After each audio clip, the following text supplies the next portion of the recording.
Olá, pessoal. Bem-vindos ao Pode Isso, Ana. Eu sou a Ana, sua advogada, e no episódio de hoje a gente vai falar sobre os bastidores da justiça, como os processos realmente funcionam.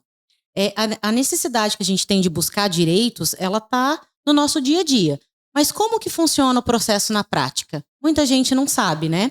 Eu tenho a honra de receber aqui hoje a Giovana Lustosa de Castro. Ela é bacharel em Direito pela Universidade Norte do Paraná, aprovada no exame da OAB, só que hoje a inscrição dela está licenciada. Ela ocupa o cargo de assessora de juiz de direito junto ao Juizado Especial Cível, Criminal e Fazenda Pública lá de Biporã. Oi, Giovana, tudo bem? Olá, Ana, boa tarde, tudo bem? Primeiro, obrigada pelo convite. Uma honra estar aqui participando desse projeto. Complicar o direito mesmo, como o próprio nome diz, né? Eu acho que o processo judicial ele assusta um pouco a complexidade Assusta. pelos termos técnicos, né? Mas Hoje a gente vai descomplicar tudo aqui. Vamos tentar, espero corresponder às expectativas. Não, com certeza. Giovana, para a gente começar, explica para mim qual que é a sua função dentro do fórum. Eu sou assessora, né, do juiz de direito dos juizados lá da comarca de Biporã, que são os juizados civil, criminal e fazenda pública, certo? O meu cargo é assessora, é um cargo comissionado, um cargo de confiança do juiz de direito lá da comarca. A minha função é auxiliar ele nas decisões, nas sentenças, né, realizar rascunhos, nós vamos falar mais isso lá para frente, e é basicamente isso, atendimento a advogados, né, fazer uma seleção dos processos, né, estudar, analisar, procurar jurisprudências, doutrinas, debater os processos. Você vai fazer ali o contexto todo para o juiz poder realmente assessorar. Exatamente. Você vai fazer todo o meio para chegar lá no fim do processo de decisões e tudo mais, né? O próprio nome diz, é um assessoramento. Você está há quanto tempo assessora? Então, como assessora desde 2013. O mesmo juiz? Só que eu trabalho com ele desde 2007. Foi quando começamos a faculdade, né? Estudamos juntos. E eu comecei a trabalhar no cartório. Eu era escrevente juramentada desde 2007. Eu só parei de trabalhar no fórum em 2012, que foi o ano que eu advoguei. Em 2013, teve a comarca lá de Biporã passou de entrância inicial para final. Então, o juizado especial foi separado do cartório criminal, família. E aí o Dr. Sérgio, é o que eu trabalho, ele me convidou para ser assessora e eu não estava adaptada na advocacia, nunca foi o meu, né? Você nunca gostou muito, né? Nunca gostei muito porque o meu sonho sempre foi a magistratura, né? Embora eu tenha pausado um pouco esse sonho, mas enfim, logo volta. Logo volta. Então, eu aceitei na hora, né? Então, desde 2013, eu sou assessora do mesmo juiz, dos juizados especiais de Biporã. E nesse tempo todo no juizado especial? Isso, Só que antes, como escrevente, era vara criminal, vara da família, vara da infância e juizados. Então era você tem tudo junto. uma visão bem ampla sobre as matérias aí, São né? 17 anos de fórum. Eu já estou advogando há quase 12, né? Então. Já tô chegando na maioridade. Já. Daqui uns dias você aposenta. Ou não, né? Porque o INSS tá difícil. Ô Gi, e fala uma coisa pra mim. A gente vem, como advogado, uma certa dificuldade das pessoas entenderem como é um processo. Então, o que a gente quer aqui hoje é realmente descomplicar. A gente entra com um processo, demora lá um ano para ter alguma coisa mais concreta, para marcar uma audiência de instrução, né? Porque aquela de conciliação ali rapidinha, 5 minutinhos. Explica pra gente quais são as principais etapas de um processo judicial? Que eu acredito que as pessoas que vão ouvir, estão nos ouvindo, elas vão começar a compreender realmente como é um processo judicial. Porque uma coisa o advogado fala, né? O processo está lá com o juiz, o processo está concluso e tudo mais, né? Como que é essa etapa, do começo até o fim? Então, os processos, eles possuem ritos diferentes. São ritos. Ritos são regramentos que têm que ser seguidos para chegar a determinado ato. Por exemplo, temos o rito ordinário, o rito primário, enfim. Só que, assim, vamos falar no geral, que é uma ação comum, uma ação de conhecimento, por exemplo. Ela tem 5 fases, etapas, que é a etapa postulatória, a etapa instrutória, a decisória, a terceira, a quarta, a recursal, e a quinta, que é a executiva, que já entra o processo para executar o valor do caso de procedência. Vamos explicar, então, cada uma dessas fases. Por partes, assim. A postulatória seria quando o autor entra com a petição inicial. O advogado vai lá e protocola no fórum. Sim, né? O advogado vai e protocola, exato. Só que no juizado especial, a própria parte, pessoa física, pode fazer isso se o valor da causa for até salários mínimos, né? Daí não precisa do acompanhamento do advogado. E aí essa ação ele protocola essa petição, certo? Que é a primeira fase de um processo. Com essa petição, o que vai ser feito? Vai ser citado a parte requerida. O que é citação? chamar ele para o processo, dar conhecimento daquele processo para ele. Nisso vai designar as audiências, né? Enfim. O processo vai andar. Vai andar e aí vai entrar para a segunda fase, que é a instrutória, né? Que é a produção de provas, documental, pericial, né? Se tiver o que for preciso para demonstrar ali aquele direito ou não, né? Isso. E daí, quando as provas estiverem todas cumpridas, não tiver mais nenhuma prova, as partes não requererem mais nenhuma prova, parte para a fase decisória, que é o quê? A sentença. Essa sentença pode ser de mérito, né? Com a resolução do mérito, a gente fala, ou sem a resolução do mérito. O que é isso? Com a resolução do mérito vai resolver aquela questão. A decisão, a procedência, improcedência. E a sem resolução do mérito é as extinções. Tipo, competência territorial, incumprir matéria, um caso muito complexo no juizado. Por exemplo, o juizado especial civil ele não admite ações muito complexas. Então, tem esse tipo de decisão. Dada a decisão pelo juiz, entramos na quarta etapa, que é uma etapa recursal, que é onde abre prazo para as partes recorrerem daquela sentença, certo? Para um reexame ou tipo uma revisão mesmo daquela matéria. Terminou, teve o recurso julgado, eventualmente. Tem casos que nem tem recurso. Exatamente. A gente corta uma fase daí, né? Exatamente. Então, não necessariamente tem que ter essa fase. Com o trânsito em julgado dessa sentença, desse acórdão, né? A gente fala que é lá na instância superior, entramos daí na fase executiva. Né? O que é essa fase executiva? É onde você vai cobrar aquilo que está na sentença. Casos de procedência. Né? É basicamente um outro processo, a parte executiva, Sim, né? Que daí entramos num outro, certo? Por exemplo, essa ação de conhecimento que tem esses passos, né? Depois dessa fase executiva, a gente entra numa fase de cumprimento, entendeu? Que daí vai ser para cobrar realmente aquele valor, juros, correção diária, né? Multas, aí pode ter o pagamento voluntário dessa parte, né? Não necessariamente a requerida, porque tem casos também que inverte os polos. Enfim, gente, é um... Né? Processos são processos, Exato, cada um de uma forma. De uma forma. Normalmente, quando as pessoas perguntam, não sei o que lá, a gente tem que responder, depende, porque não tem. Né? Não tem como, né? Exato, tipo assim, quanto tempo vai demorar? Depende. Vai ser julgado procedente? Depende, entendeu? Então, assim, eu tô falando mais no geralzão como a coisa funciona, mas não generalizar como vai funcionar um processo. Cada processo é um processo. Eu tenho costume de falar assim que ganha processo não quem tem direito ou quem tá certo, ganha processo quem faz prova. Prova quem instrui. Por quê? O juiz ali, ele sabe o que a gente leva para ele, né? E de toda forma, ele precisa ali ser isento. Ele não pode puxar nem para um lado nem para o outro, né? Então, o que o juiz vai saber? Não adianta você falar para mim assim, eu tô certa, eu fiz isso. Mas se você não tiver como provar, não adianta. Porque você mesmo como assessora, né, pode falar isso. O que chega para você? Você não consegue ele saber, aconteceu isso mesmo, não aconteceu isso mesmo. A não ser caso de grande repercussão ali no seu município, alguma coisa assim. Mas se não, é aquilo que tá ali no processo. Então, às vezes, entrar com uma ação, não sei se você vai concordar comigo, mas entrar com uma ação, se você não tiver documento nenhum, isso pode virar até contra você. Exatamente. Né? Então, você precisa comprovar exatamente aquilo. Porque a parte pode fazer um pedido contraposto. Por exemplo, muitos casos estão acontecendo. Então, para depois eu voltar nas etapas. A pessoa entra lá e fala, nunca contratei esse empréstimo. Aí o banco vai lá e aqui. Você assinou. Você assinou. É a sua assinatura. E a gente, às vezes, com o próprio olho consegue ver que realmente é assinatura. E quando não dá pra ver, daí tem que partir com uma perícia. Mas daí o que acontece? A pessoa tinha o direito de entrar com certo, só que daí inverte. Porque daí de autor ele vira executado na fase de confiança. Porque daí o banco vai falar, não, então agora você tem que me... litigância de má fé, entendeu? Então é tudo muito... É tudo muito depende. Muito depende. Quais as ações que demandam mais atenção no dia a dia? Tem alguma específica ali que você trabalha? Eu, como direito de família, né, atuante aí, posso falar que o que mais demanda da minha atenção são processos que envolvem menores, crianças, guarda, alimentos, é o que demanda mais, né? Até mais que divórcio. Apesar no divórcio a gente conseguir ali resolver várias questões, mas os processos que tem criança, eles demandam mais da minha atenção. Lá com você, o que mais demanda da tua atenção? Então, tudo. Ela vai responder. Tudo. Na verdade, a gente tem que ter atenção desde a hora que o advogado aciona uma inicial. Porque às vezes ali mesmo a gente pode sanar algumas coisas que, né, para não ter que esperar lá na frente. Por exemplo, a gente faz emendas para poder chegar na hora da sentença, o processo está pronto realmente. Porque senão, né, o processo vai perder o juizado é para ser célere, simples, né, ali onde eu trabalho. Então, às vezes, a gente tem que ficar fazendo essa análise exatamente desde a inicial. Por exemplo, uma incompetência territorial. Caso prático, por exemplo, uma ação de consumidor, né?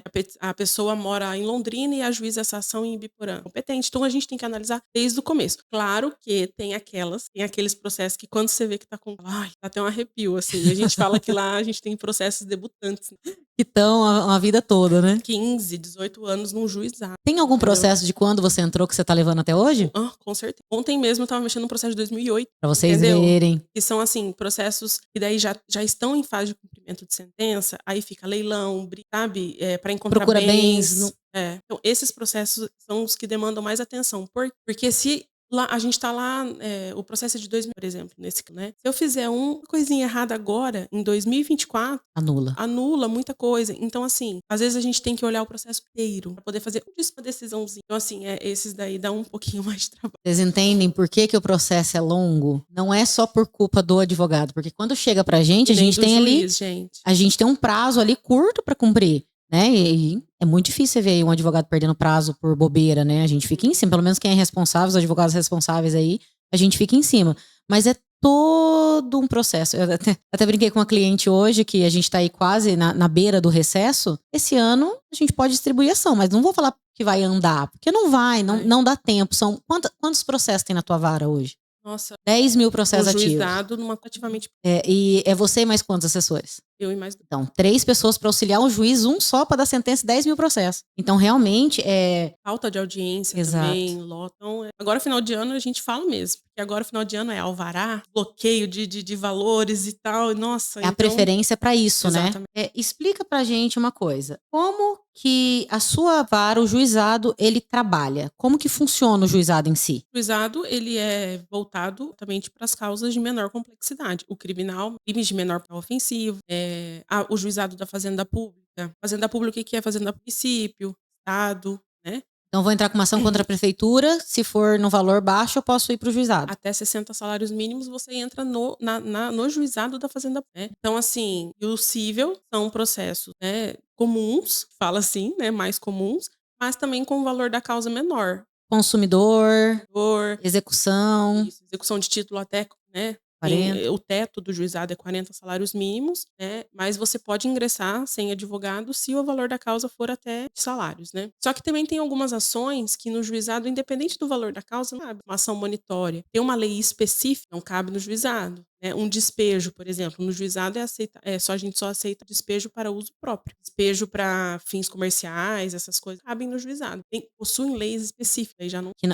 O juizado, ele tem um regimento específico? Tem, a lei 9.099 de 95. Só que a gente, como essa lei é uma lei menor, aplica subsidiariamente o Código de Processo Civil. Então, né? E no juizado criminal, aplica-se o Código de Processo Penal. No da Fazenda Pública também aplica o Código de Processo Civil subsidiariamente. Como assessora, como que é o seu dia a dia e quais, assim, as principais responsabilidades ali que você tem? Meu dia a dia é... Processos.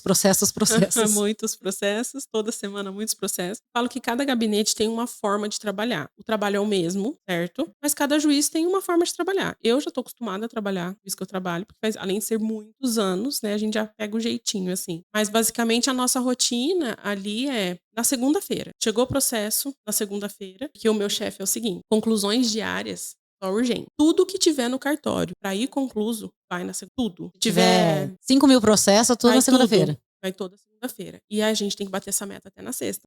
Entende? Mas é uma forma dele trabalhar. E que, pra mim, é ótimo. Por quê? A gente passa o final de semana tranquilamente. Entendeu? Então, assim, essa é a nossa rotina. Na segunda-feira, chegou o processo, o cartório pula a carga. A gente faz uma divisão. Somos em 3 assessores, certo? O meu chefe, ele cuida sozinho do juizado criminal, certo? A gente não faz nem pré-análise. É tudo com ele. Isso no meu gabinete. Lá no gabinete que eu trabalho. Então, assim, o juizado especial criminal fica de responsabilidade somente dele, porque o cível e a Fazenda Pública demanda muito tempo. São muitos processos? Muitos processos, e são processos... Mas tem gente que acha que juizado é coisa boba, mas, gente, tem coisa muito. Porque tem dia que eu fico 2, 3 dias numa decisão, entendeu? Pessoas acham que, não, isso não existe no juizado. Existe sim. Então, na segunda, a gente faz essa divisão, né? Somos em 3, priorizando sempre agentes primeiro, áreas, desbloqueios, né? Então, a gente vai fazendo... A nossa rotina é essa. A gente trabalha muito em home office agora, depois. Então, a minha rotina basicamente é essa: analisar os processos, dar acesso, debater, Quando existe alguma coisa, aparece alguma coisa diferente, a gente debate ali para ver o que vai ser feito, mas sempre alinhado ali com o posicionamento e com a concordância do juiz, né? E você trabalha de segunda a sexta, finais de semana, como que é? Segunda a sexta, período da tarde, do meio-dia às 7. Esse horário, mas eu trabalho fora de horário. Finais de semana, às vezes? Às vezes sim, mas o final de semana, às vezes, a gente tem plantão, né? A gente também acompanha ele nos plantões, né? Que daí esse plantão já engloba tudo, né? Explica pra gente o que é plantão. Plantão judiciário é quando está fora do horário do fórum, né? Por exemplo, das 8 da noite às 11 da manhã. O fórum abre ao meio-dia, né? E feriados, sábado e domingo. Então, a gente tem uma escala que é feita com o juiz da o plantão lá da minha comarca abrange Ibiporã, Zinho, Rolândia, Arapongas. Então, o seu juiz de comarcas. Ibiporã pode dar uma sentença lá em Cambé. Uma Exato. sentença não, uma decisão. Uma decisão, né? Uma preventiva de algum tráfico. Então, assim, tráfico, homicídio, roubo, furto, Maria da Penha. Casos assim, eu preciso cremar esse corpo. Cremar não. Esse corpo. Preso que precisa ir num velório, né? São casos assim de plantão, né? Então, Mais na área criminal? aparece mais. Na área civil é uma coisa ou outra. É uma coisa ou outra, é isso que eu citei aqui, por exemplo, né? Aí aparece também a questão, né, de adolescentes, né? E já não é da parte criminal, né? Mas isso, nos plantões. Então, o horário de trabalho é do meio-dia às 7, segunda a sexta, mas faz esses plantões. E durante o recesso forense tem esses plantões também? Tem, né, liminar. E tudo mais. Até porque o recesso ali a gente pega quase não, pega um mês, né? Sim. De recesso, né? Literalmente até pra nós advogados podermos descansar, o que não acontece, né? Porque a gente não para, dá Graças só a uma Deus, esse diminuída. recesso eu não tenho plantão. Esse eu tô fora. E fala pra mim, você como assessora, você participa diretamente da redação das decisões que o juiz do seu gabinete dá? Também. A gente faz um rascunho. A gente fala que a gente faz um rascunho que a gente chama de termo jurídico ali. No termo técnico ali, né? É uma pré-análise dos autos. Essa pré-análise a gente vai analisar tudo, vai fazer um estudo daquele processo, o que vai ser feito. Igual eu falei, como eu trabalho há muito tempo com o mesmo juiz, não sei Como que ele decide? como ele vai decidir, o que ele quer. Só que Qual que é o sempre posicionamento, né? aparece uma coisa diferente. E daí entra naquela questão. Vamos estudar, vamos ver evidência e vamos debater. Meu chefe, ele é muito aberto. Isso é muito bom, né? A gente tem Muito. alguns juízes que não são assim, mas quando o juiz aceita, né? Não, o meu é muito. Claro que sempre vai prevalecer o que ele acha. Mas, por exemplo, se ele acha que é X e eu falo que é Y, ele fala, então me prova. Se você me convencer, tudo certo. É isso. E aí eu tenho que estudar, entendeu? Pra tentar tempo convencer todo. ele. E às vezes funciona. Gente, o pessoal do fórum, advogados, assessores, a gente estuda o tempo todo. Fala que é uma eterna faculdade. Eu e a Giovana, a gente estudou junto, a gente se formou há 12 anos, 13 anos, mais ou menos. 2011. E a gente não parou de estudar nunca mais. Não para, porque todo dia muda, né? Todo dia. Todo dia tem uma coisinha nova e tudo mais. Sim. E, Giovana, eu acho uma coisa bem interessante, assim, que a gente vê nas séries, na novela, aquele circo quando vai ter uma audiência. É sempre um júri popular. Uma audiência de dano moral é um júri popular. Explica pro pessoal como que funciona na verdade. E eu falo sempre eu tô ali nos stories falo, gente, não é assim. Tribunal do júri é exceção. Tribunal do júri é o quê? 7 jurados ali pra julgar alguma coisa. Mas as pessoas acham que não, que é aquela coisa. O Tribunal do Júri é só crimes contra a vida, né? Homicídios, tentativas de homicídio, latrocínio. Mas aí você vê nas novelas, nas séries, assim, uma briga familiar de quem vai ficar com a guarda de fulano. Daí como se fosse um tribunal de júri, sendo que é um processo extremamente segredo de justiça. E não tem quem vai julgar é literalmente o juiz. Exatamente. Não é como ali, tipo, igual bater o martelo ali na frente. Gente, não tem martelo. Não tem, No mas é uma tribunal coisa do mais júri, simbólica, né? É. Na verdade, o meu chefe usa o martelo no júri. Ele usava quando a gente era da vara. Mas o martelo é mais simbolismo agora, né? Eu falo que meu sonho é sempre o martelo daquele. Mas assim, eu acho muito engraçado, porque nas novelas, assim, a audiência já dá a sentença na mesma hora, então as pessoas criam essa... Acha que é rápido, né? As pessoas acham que nossa, eu vou entrar com esse processo, vai ter uma audiência ali que vai estar todo mundo assistindo, mas não é bem assim, totalmente. Em 12 anos advogando, eu nunca vi um juiz dar sentença na audiência. Nunca. Na audiência não. Eles júri tem que ler. Júri sim, né? Ó, é uma outra situação. Mas a não ser que seja, vamos supor, um acordo. Casos específicos. Exatamente. Por exemplo, assim, como eu trabalhei com prevente, notório, vara de família, e eu fazia audiência. Uma das minhas responsabilidades era audiências criminais, fazia júri, tudo era... Então, meu chefe, ele também trabalhava muito, então ele fazia muito acordo em vara de família. Então, ele já colocava tudo ali. E era um processo a menos pra ir pra ele depois, entendeu? Então, ele já finalizava ali o acordo e homologava ali mesmo. No juizado também, a gente trabalha com juíza leiga, né? Que é o que Aqui é uma também. juíza leiga? Uma advogada que pode realizar essas audiências no juizado. E tem juíza leiga que dá a sentença. Aí vai dar escolha. Interessante, viu? E como que o juiz, vocês fundamentam as decisões que vocês dão? Não só a sentença. Durante o processo tem várias decisões, Sim. né? Como que elas são fundamentadas? Sempre com base na lei. A lei, em primeiro lugar, súmulas, sentenças que são assim, a gente usa muito. Num grau superior ou de outros estados? Só STJ, STF ou não? Vocês usam Tribunal de São Paulo, por exemplo? Na verdade, a gente usa STF, mas ali onde eu trabalho, a gente prioriza sempre o Tribunal do Paraná. Muito bom. Mas se não encontrar, né, caso mais específico, mas normalmente tem. Nosso melhor. Então, é isso, a gente faz esse estudo, né, e a decisão dele é baseada nisso. Eu falo que a decisão do juiz, ele hoje em dia, assim, ele é um pouco mais subjetivo também, né? Porque ele tem uma certa liberdade. Não que ele pode fazer o que ele tem que aplicar a lei e aplicar o certo. Só que ele pode se basear numa questão moral, né, social, de ático, certo? Que nem, hoje a gente não trabalha tanto com questões assim tão graves assim, mas que nem plantão mesmo. Ele tem que ser neutro, ele tem que ser imparcial, mas ele também pode ter, né? Então assim, tem uma certa liberalidade assim. E como que é o trabalho conjunto do juiz com os assessores? Ana, a gente trabalha, eu falo que é em equipe, né? É um trabalho em equipe e a gente, é aquilo que eu já falei, tipo, a gente faz uma pré-análise, um rascunho, né? E ele vai examinar, ele vai ver se é isso mesmo, tá certo. Então a gente trabalha assim, se tem alguma coisa muito diferente, a gente faz debates, né? Antigamente era mais presencial, mas agora como a gente trabalha, a gente faz reuniões, que a gente tem um arquivo, né, para isso. Então a gente debate muito, a gente trabalha muito em equipe. Eu tô falando da onde eu trabalho, eu não sei, eu acho que Gente, cada gabinete é de um jeito, eu cada acho que juiz é assim, de um o jeito, né? trabalho é o mesmo, mas cada juiz trabalha de uma forma. Eu, graças a Deus, sou muito feliz com a forma de trabalho do meu chefe. Tranquilo, eu também já acostumei. Já tá há bastante tempo lá, Já né? acostumei, mas a gente trabalha bem em equipe, é um conjunto mesmo, assim, de ideias, igual eu falei, ele aceita muito as nossas opiniões. Então é um trabalho bem conjunto. Ai, que legal. Giovana, você que tá aí trabalhando já nessa área há 17 anos, fala pra mim, por que você acha que os processos demoram tanto? Tirando essa fase que a gente teve, né?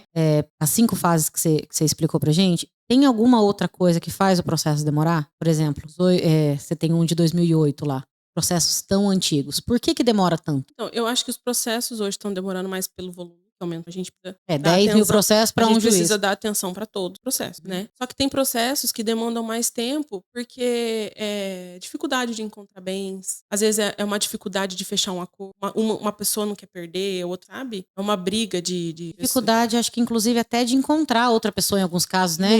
Eu tenho um processo de divórcio que eu tô há 3 anos tentando encontrar o ex-marido, gente. Não consigo. Agora vai sair a citação por edital, mas a gente tem que, para chegar nesse ponto da citação por edital, a gente tem que esgotar, né, todos os meios. Mas é assim, eu acho que o processo ele tá demorando muito, porque também, olha, tem muita, então, assim, uma fé mesmo, assim, eu falo que lá, coisas que eu não compreendi, é um cumprimento de sentença, vamos dar um exemplo. A pessoa tava lá executando R$40 mil, a pessoa pagou 39.500, não, vamos continuar até achar esses, e aí não acha, daí o processo Daí os 500 vira 1.000, vira 2.000. Exato, é leilão de imóvel, que daí já mexe com 1.000, nossa, daí esses daí demoram mais, assim. Então eu falo que não tem, igual aquilo que a gente falou, depende, tudo depende, porque tem processo que vai acabar, ali com a gente tem processo que a gente sentencia em 3 meses. Então tem diferenciação no ritmo dos processos? Claro, depende da vontade das partes, tá?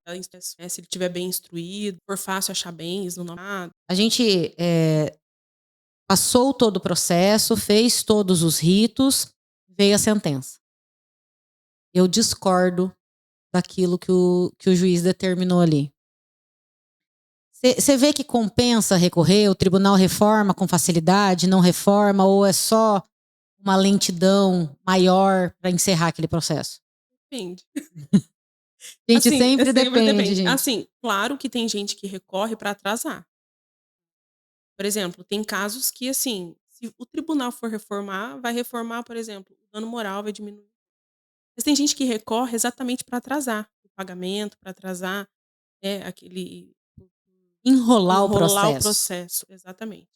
Mas Então, se você não concorda com essa decisão judicial, você tem a opção, por exemplo, embargo de declaração. Quando é omisso, tório, tem algum erro. Se você não concorda com aquela decisão na matéria em si, você pode recorrer, certo? Só que você também tem a chance de você ter o seu recurso negado e ainda você ser condenado, entendeu? Porque assim, o juizado não tem custas, mas a hora que faz recurso passa a ter, né? Exato, exato. Por exemplo, eu entrei com uma ação contra uma empresa. Aí me deram um dano material, mas não me deram um dano moral. Mas eu quero dano moral. Isso tem muito. As pessoas estão banalizando muito. Ai, fulana me chamou de feia, dano moral. Depois as pessoas reclamam que o juiz fala ali que é uma simples coisa cotidiana, né? É um simples, mero aborrecimento. Mas é porque os advogados acabam pedindo, ou as pessoas pedem, sem realmente ter o dano moral, né? Sim, que nem, por exemplo, meu nome tá inscrito no Serasa. Aí você vai olhar, a pessoa tem milhares de inscrições anteriores. Então não vai ser aquela inscrição que vai te dar dano. Hoje tem até uma súmula sobre. Mas enfim, só que a pessoa vai lá e recorre da decisão do assunto. A pessoa recorreu da decisão. Ah, mas eu quero dano moral. Ah, o tribunal pode reformar até o dano material e condenar você. Então, assim, você pode recorrer. Eu falo que é 50-50. Exatamente, você corre o risco da sua decisão ser mantida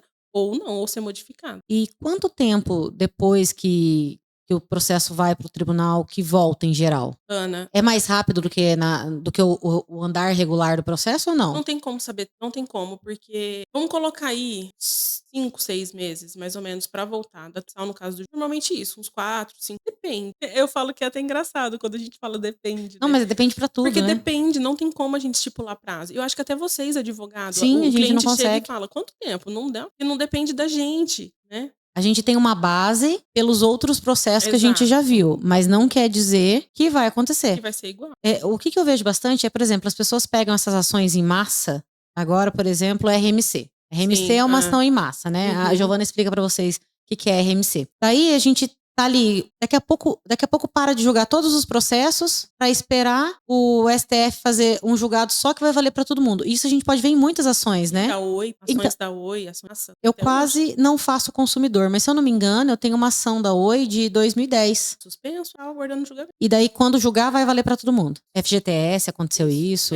Plano Collor. Assim, teve muito. E são anos, né? Porque daí, quando é muito processo, o que acontece? O tribunal tem que unificar as decisões, porque daí um juiz dá, o outro juiz dá diferente. Então tem que unificar. Então o que acontece? Para tudo até demorar. Quais as mais comuns hoje em consumidor? Tem muitas que estão assim? Não, muitas. Mas assim, tem essa questão da Oi, né, que é operação judicial, mas ainda tem alguns assuntos, são taxas, tarifas, colocavam penso ainda para saber se é legal ou não é legal a cobrança. Tem algumas suspensões também, por exemplo, na Fazenda Database, né, tá suspensa. Então tem algumas assim. E o processo para e fica guardando. Para. Tem juiz que para o processo no certo, mas o meu chefe, ele gosta de ir o processo inteiro e parar na hora da sentença. E daí na hora que volta, já volta pra sentença. Já entendeu? foi, né? Já não tem mais o que fazer ali. Na verdade, a gente até intima as partes. Olha, pretende produzir mais alguma prova? Mas imagina lá, você tem 100 processos paralisados. Na hora que volta a andar, aí pauta de audiência, já sabe? Então ele faz o seguinte, vamos dar seguimento. Quando chegar pra sentença, eu acho ótimo isso. Não, bem interessante. Aqui em Açaí, com troca de juiz, a gente tem dos dois jeitos. Mas eu prefiro também que instrua e a gente fica ali aguardando. O meu chefe, quando sai de férias, trabalha com substituição e entendimentos diferentes. Aí é meio mais... Deixa eu te perguntar mais uma coisa.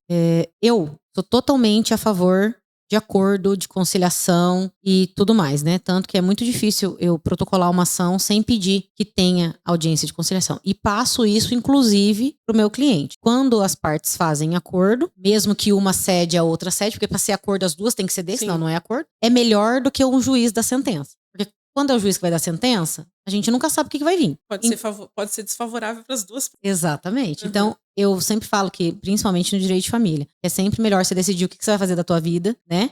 Do que o juiz decidir. Só que a gente vê aí que os processos são muito demorados. E com um acordo se resolve a maioria, né? No juizado, tem que ter audiência de conciliação em todos os processos? O juizado civil é obrigatório a audiência de conciliação. Na fazenda pública, como é estado, município, quando as duas partes concordam dispensar a audiência de conciliação, a gente defere. Aí já vai direto. Se não quiser audiência de instrução, não quiser produzir mais uma prova, a gente já faz para julgamento estado direto, né? Porque o estado vem e fala, por exemplo, no juizado público, não tem acordo. Aí a parte fala, então dispensa a audiência de conciliação. Ok. Mas no juizado especial civil é obrigatória a presença das partes e a audiência. E você vê que num acordo, essa conscientização de acordo, se todo advogado ali até as ações que a gente não tem advogado, tivesse uma conscientização maior sobre acordo. Facilitaria muito e diminuiria muito o tempo dos Muito processos, né?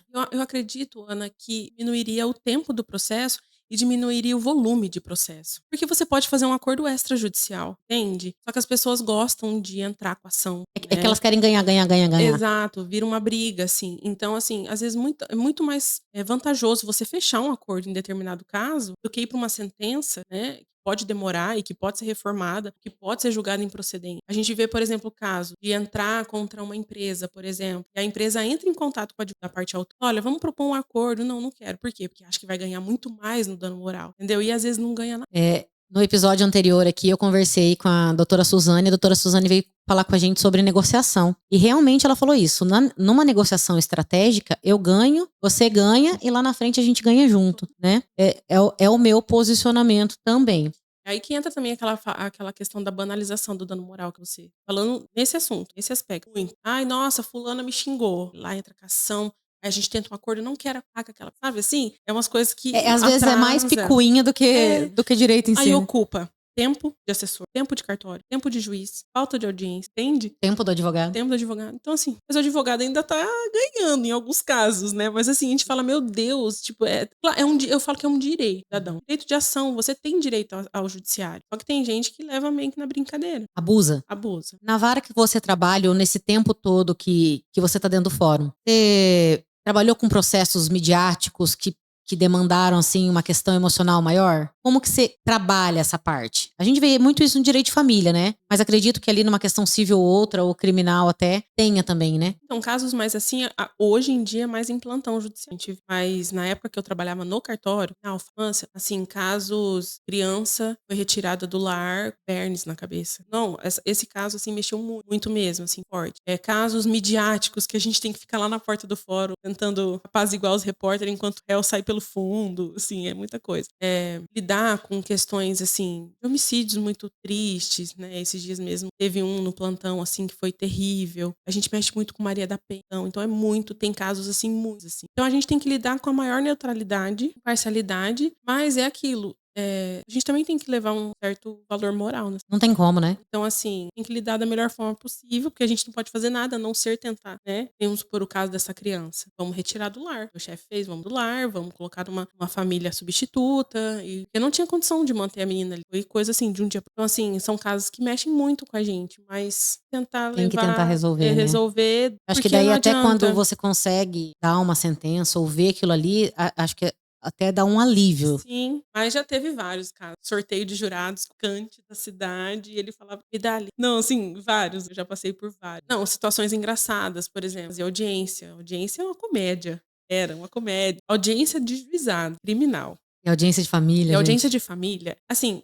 a audiência criminal em si, crime, assim, ela é mais séria. Mas quando era de juizado, por exemplo, fazer sozinha. Nossa, já teve dias, assim, de eu surtar. Uma vez eu quebrei uma impressora e ninguém me ouvia. Eles estavam brigando entre eles. Deus, eu tô aqui, entendeu? Então, assim, já teve muitos casos. Outra coisa que a gente vê e a gente pensa, pelo menos. Você vai contar pra nós se é ou não. Assim, as pessoas têm medo de falar com ele, nem olha, né? Nós advogados até não, mas as outras pessoas, né? Tem uma descontração ali dentro do gabinete ou não? É realmente grado, seríssimo. Ainda mais a gente que trabalha faz muitos anos. Eu falo que a minha relação com o meu chefe é como se fosse pai e filha, assim. Ele me dá bronca, ele chama minha atenção, mas sempre a gente vê que é uma coisa, por exemplo, questão de estudar mesmo. E mãe, que eu tive a Ana Luísa, sou xará, assim, Giovana, volta. Não vai voltar? Sabe assim? Então é uma relação muito boa. Tem os momentos de estresse, tem os processos momentos mais difíceis, tem né? os momentos que a gente tem que, igual você falou, assim, as horas que a gente está debatendo o processo. Doutor, tem uma jurisprudência aqui, uma doutora, e é sempre muito sério. Mas a gente tem os momentos de descontração, sim. Os cafezinhos da tarde.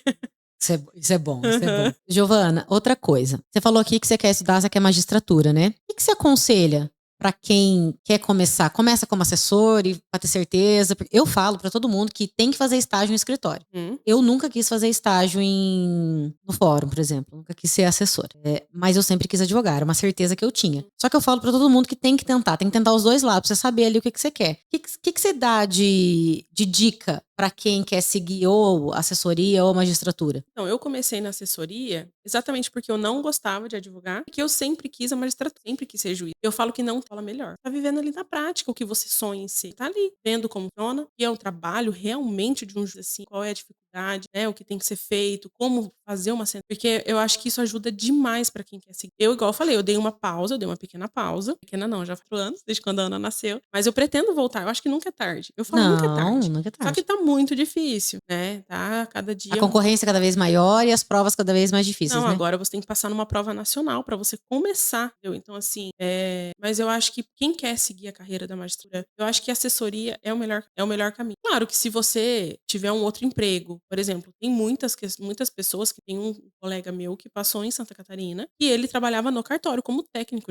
Ele não era um assessor, trabalhava ali no fórum. Ele sabe a rotina, né? Ele O dia a sabe a dia. rotina no dia a dia. Então, eu acho assim, se você quer trabalhar, você falou, eu quero ser advogado, então vá fazer estágio num escritório. Você sonha com a magistratura, tenta um cargo de assessor. Eu acho que é a melhor escola. Eu falo que hoje, assim, claro, a gente tem as provas que são bem difíceis, mas se colocar, você precisa fazer uma sentença, eu faço, você já não vai conseguir. Como eu também, para fazer uma petição, hoje em dia eu teria idade. Óbvio, daí são pensamentos diferentes, advogado. Então, assim, a prática é essencial. Vamos para perguntas da nossa caixinha.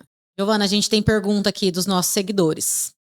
Os processos judiciais têm palavras muito difíceis. Explica algumas para nós? Realmente, gente, tem. Eu vou colocar algumas palavras aqui para Giovana explicar para a gente o que é, para vocês entenderem. Eu não falei muito em termos técnicos aqui, porque a questão aqui é descomplicar. Exatamente. Então vamos descomplicar. Vamos complicar tudo. Vamos descomplicar. Giovana, o que é um processo concluso? Isso é o que eu mais falo para meus clientes, gente. O processo está concluso. O processo concluso é quando o processo vai para o juiz decidir. É quando o cartório remete o processo para o juiz, né? Porque o processo fica no cartório, certo?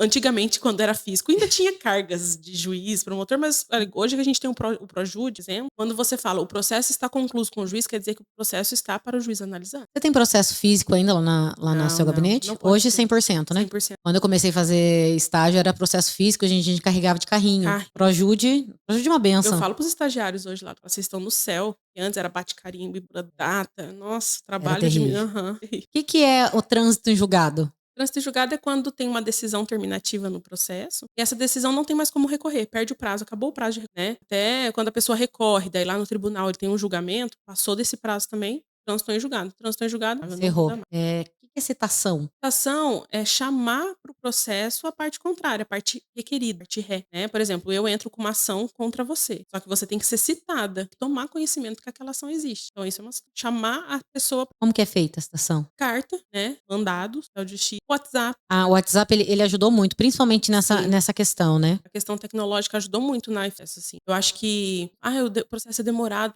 mas eu acho que antigamente demorava mais. Não, antigamente era muito mais, quando era processo físico. Eu acho também, eu acho que facilita. Até porque hoje o processo está concluído com o juiz, mas a gente consegue ter acesso. Sim. Antes a gente não conseguia ter acesso. Tinha que ir lá no gabinete, pedir para poder olhar, tinha que esperar o juiz autorizar. Ele estava fazendo audiência, senão demorava muito mais, né? Exatamente. Para você ter acesso ao processo, você tinha que ir lá no balcão ou então fazer carga do processo, Exatamente. né? O que é uma liminar? A gente fala para o cliente, eu vou pedir uma liminar de alimentos. Liminar de alimentos nada mais é do que uma decisão, né? Uma decisão já que você vai ter ali no início do processo. Porque se você aguardar até o final, até a sentença, você vai ter que a gente fala perigo de dano meu nome está no Serasa, quero uma liminar para tirar. Então, vai esperar até o final do processo? Então, é uma decisão mais urgente, uma decisão que requer atenção ali no início claro que cumprido os requisitos, né?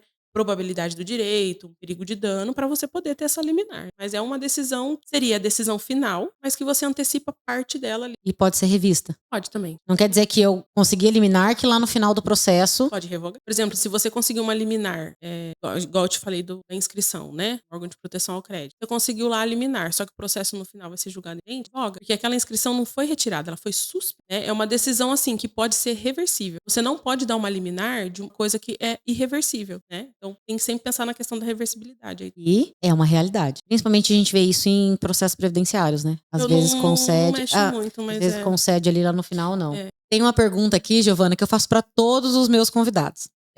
Qual que é a situação mais inusitada ou engraçada que você já passou aí na sua carreira nesses 17 anos de fórum? Com certeza, quando eu fazia audiências. E as audiências são assim... Gente, vocês acham que não, mas tem cada barraco nas audiências. Briga de vizinho, promotora que levanta bravo porque o juiz indeferiu a pergunta, joga a pulseira no chão, tipo assim, umas coisas muito engraçadas. Bêbado em audiência. A pessoa vai pra audiência bêbada, sabe? Nossa, várias.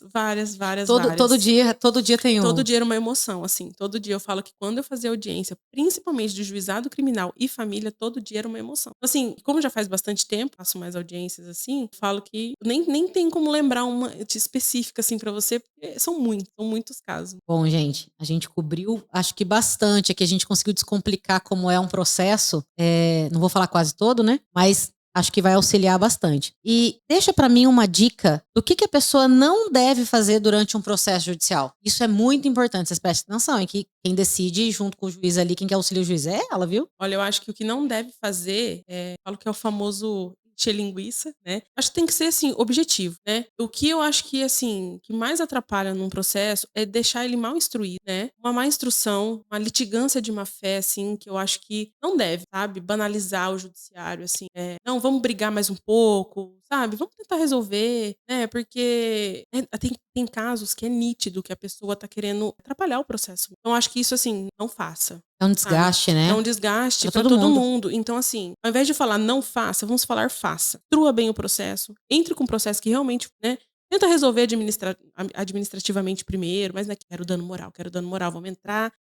Só que daí isso, às vezes, atrasa tanto alguns outros processos que realmente, né? Só que é que nem eu falei já aqui, né? Todo mundo tem o direito de ajuizar uma ação, né? Mas, assim, o que não fazer, eu acho mesmo, assim, é litigar de má fé, assim, e banalizar o judiciário. Acho que É essencial, né? essencial. Bom, acho que a gente cobriu bastante coisa, a gente conversou bastante aqui sobre o funcionamento dos processos. Esse é o nosso último episódio dessa temporada. Volto ano que vem, depois das férias. Se vocês tiverem dicas, ideias do que vocês querem ver aqui, deixa lá no meu Instagram, Ana Luísa Ferreira ADV, tá? E a gente vai conversando. Giovana, muito obrigada pela sua presença aqui. A gente conversou bastante, foi uma conversa bem legal, viu? Eu agradeço o convite. Parabéns mais uma vez, projeto. Obrigada. Maravilhoso. Gente, tchau, tchau. Até a próxima.